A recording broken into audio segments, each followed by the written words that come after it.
જો ગાઈસ કેટલું મોટું ડાયનાસોર છે જો ગાઈસ કેટલા મોટા મોટા ડાયનાસોર છે એકવાર ઓટો મારજો તમારા બાળકોને લઈને ખુશ થઈ જાય ગુડ મોર્નિંગ ગાઈસ સ્વાગત છે તમારું આજના નવા વ્લોગ વિડીયોમાં અને આજે મેં વ્લોગ ઠેક બપોરે 1 વાગે ચાલુ કર્યો છે કાલે આજે અમે વ્લોગ પૂરો કર્યો હતો જેમ કે કાલે અમારે અચાનક જવાનું થયું ડેર થોડા કોમથી એટલે હું ના રૂમ બધા ડેર જતા ને સવારે હું આવી ગયો હતો 9 વાગે એકલો ઘરે આવ્યો હતો ને આરું મમ્મીને જે છે મુડેઠા જે એમના હાડીઓ ઓઢાવવાનો રિવાજ હોય છે એ પતાવવાનો હતો આજે એ લોકો જે છે મુડેઠા ને આરવી છે ડેર એ આવશે કેવલ હંગાત હું આવી ગયો તો 10 વાગે આવીને આપણે નવી ધોઈને મસ્ત એડિટિંગનું કામ ચાલુ કર્યું હતું એટલે આપણે વ્લોગ નહોતો બનાવેલો હવે બપોરનો ટાઈમ થયો છે હવા 1 વાગવા થયો લગભગ એટલે આપણો લાગી જોરદાર ભૂખ તો બજાર ચોક નાસ્તો કરીએ જેમ કે હજુ કેવલને આવ્યા નહીં ને કેવલને આવ્યા તો આપણે ખાવાની વ્યવસ્થા થઈ જતી હતી આજ સી નહીં તો આપણે ફટાફટ પહેલાં જમી આવીએ પછી આગળનું બીજું કામ કરીએ આપણે ખાવાના હતા દાળ પકવાન પણ દાળ પકવાનવાળા ભૂલ નથી તો આજ મગાયા છે આપણે સ્પેશિયલ કઢી પકોડા ખાઈ લઈએ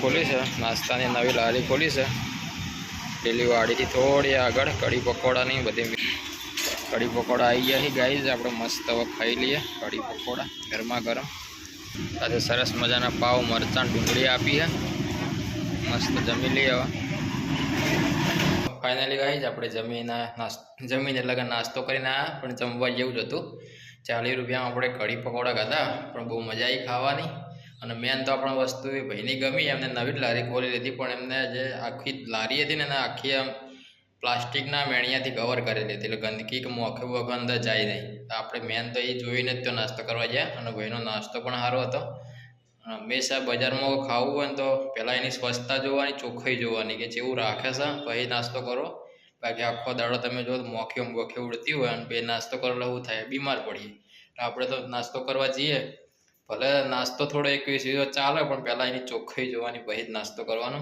હવે થોડી વાર આરામ કરીએ પછી કરીએ એડિટિંગનું કામ અને હારુભાઈ ને રમભાઈને બધા હમણાં આવી જાય ગાઈસ આપણે વિચાર્યું હતું કે કલાક આરામ કરીએ પછી એડિટિંગ કરીએ પણ આપણા નસીબમાં આરામ લખ્યો નહીં અમારા મિત્ર અરવિંદલાલનો ફોન આવ્યો અમારે કાલે એક શૂટ કરવા જવાનું છે જે નવરાત્રિ આવે એના માટે જે ગરબાનો ટ્રેક આવે નોન સ્ટોપ ટ્રેક એનું અમારે કાલે શૂટ કરવાનું હોય એની જગ્યા જે લોકેશન જ નક્કી કર્યું છે ને એટલે અમારે લોકેશન જોવા જવાનું છે 2 વાગ્યા હતા અને આપણે 3:15નું એલાર્મ મેલીને લોબા થયા હતા ફોન આવી ગયો એટલે 2:10 આપણે હેડ્યા છીએ આવી છે અમારી જિંદગી દોડધામ વાળી જો ગાઈસ આપણે આવ્યા છીએ ડાયનાસોર પાર્ક વોલનું બુકિંગ કરાવવા આવ્યા ડાયનાસોર પાર્કમાં કાલે જે શૂટ કરવાનું છે એના માટે અમે વોલ બુક કરવા આવ્યા છીએ કાલના વિજયલાલ 2 જો ગાઈસ કેટલું મોટું ડાયનાસોર છે જો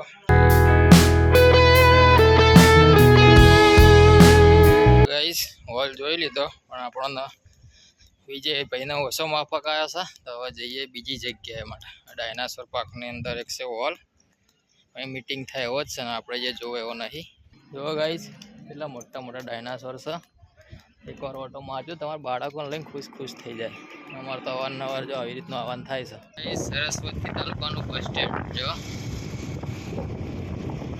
એલી ગાઈ જો આપણે પહોંચ્યા યુનિવર્સિટીમાં હોલ માટે જોવા છે 3 હોલ છે આ સેવંતીલાલ હોલ શ્યામા પ્રસાદ મુખર્જી હોલ અને અટલ બિહારી વાજપેયી હોલ હવે આપણે 3 જોઈ લઈએ જે સિલેક્ટ થાય નક્કી કરવાનો છે ગાઈઝ આ છે યુનિવર્સિટીના હોલ અવારનવાર નાના મોટા ફંક્શન હોય થતો હોય છે યુનિવર્સિટીમાં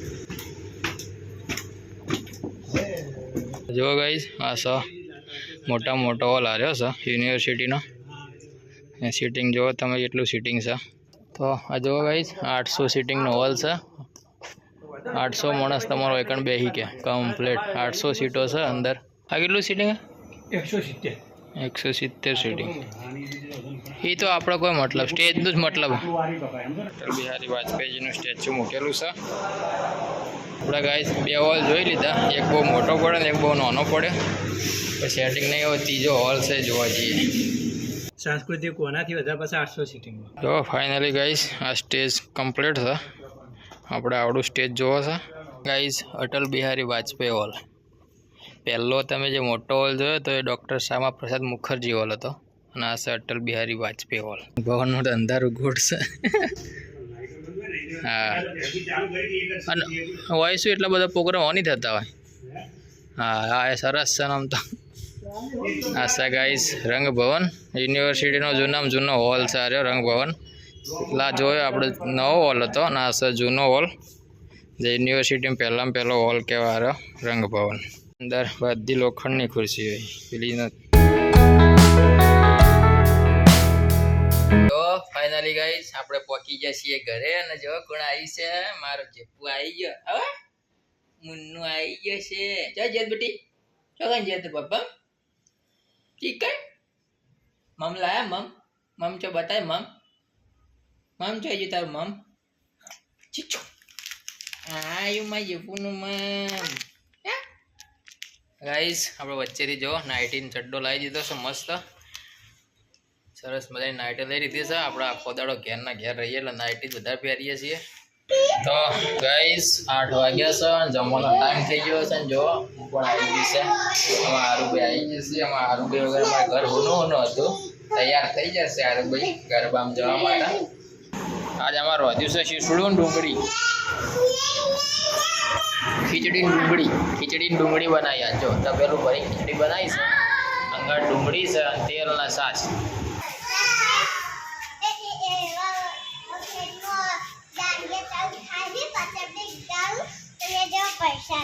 અને આરતી હોય નહીં કરવાની. ફાઇનલી ગાઈસ આપણે જમીન આવી જાય છે નેચ 9 વાગે ગણપતિની આરતી છે તો આપણે આરતીનો લાભ લઈએ. જો ગાઈસ વરસાદ ચાલુ થઈ ગયો છે મસ્ત.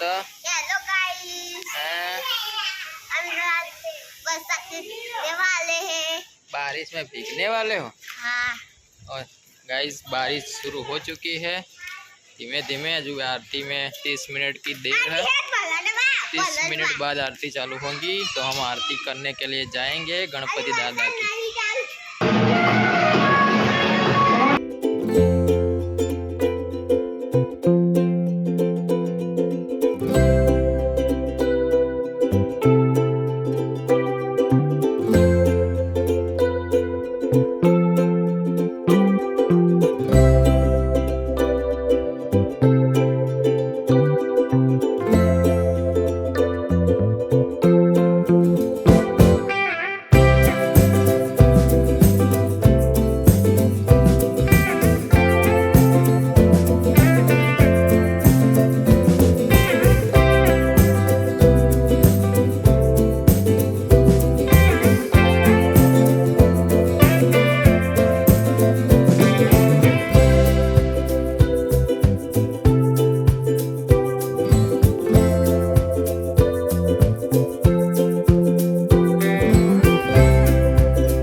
ફાઇનલી મિત્રો આપણે આવી ગયા છીએ ઘરે.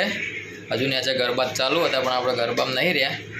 એમ કે આ વિડીયોને આપણે એડિટિંગ કરવાનો છે. એડિટિંગ કરતાં અડધોથી કલાક જેવું લાગશે. પછી એને પાછો અપલોડ કરવાનો હોય.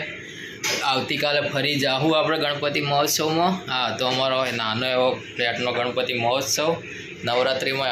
નવરાત્રિ તો અંતથી સારી થાય છે અમારા ફ્લેટમાં. અને આ વિડીયોને આપણે અહીંયા પૂરો કરીએ. અમારો વિડીયો તમે લાઈક કરો, શેર કરો, સબસ્ક્રાઈબ કરો. મળીએ આવતીકાલે નવા બ્લોગ વિડીયોમાં. ત્યાં સુધી સૌને જય માતાજી, જય Shri Ram, good night, Tata, bye bye.